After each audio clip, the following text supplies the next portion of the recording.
Rumaragas ang pagpapala po sa ating lahat para sa ating pangaraw-araw na talata. Tayo ngayon ay nasa Exodus Kapitulo 9, simula versikulo 13 hanggang versikulo 21.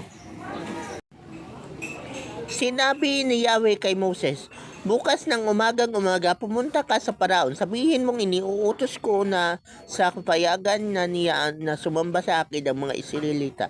Kapag hindi pa siya pumayag, manganganib na ang buhay niya ng kanyang mga taon at nasasakupan sa tindi ng parusang ipapadala ko sa kanila upang malaman nilang ako'y walang katulad sa buong daigdig. Kung siya at ang buong bayan ay pinadalhan ko agad ng salot na sakit, sana ipatay na silang lahat.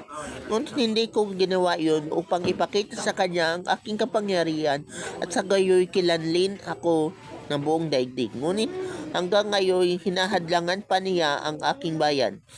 Ayaw pa rin niyang payagang umalis. Kaya bukas sa ganitong oras, paulanan ko sila ng yelo na walang kasinlakas sa buong kasaysayan ng Ehipto. Pasilungin mo ang lahat ng tao at isilong ang lahat ng hayop, sapagkat lahat ng bagsakan nito ay mamamatay."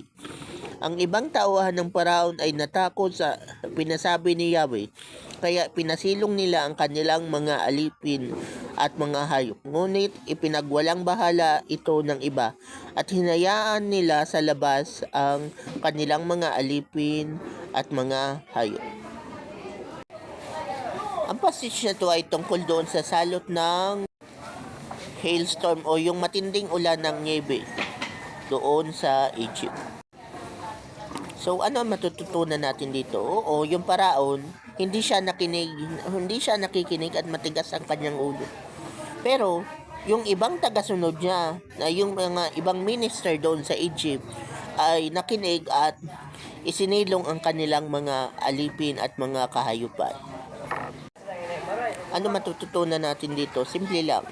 Kapag ang leader mo hindi nakikinig sa Diyos at sumuway sa Diyos, kapag ang leader ay hindi na nakikinig sa Diyos, ikaw na bilang membro ay may karapatang suwayin siya at sundin ang Diyos. Kasi mas mataas ang authority ng Diyos kaysa sa leader mo. Kaya dito, yung iba ay natakot sa Diyos at sumunod.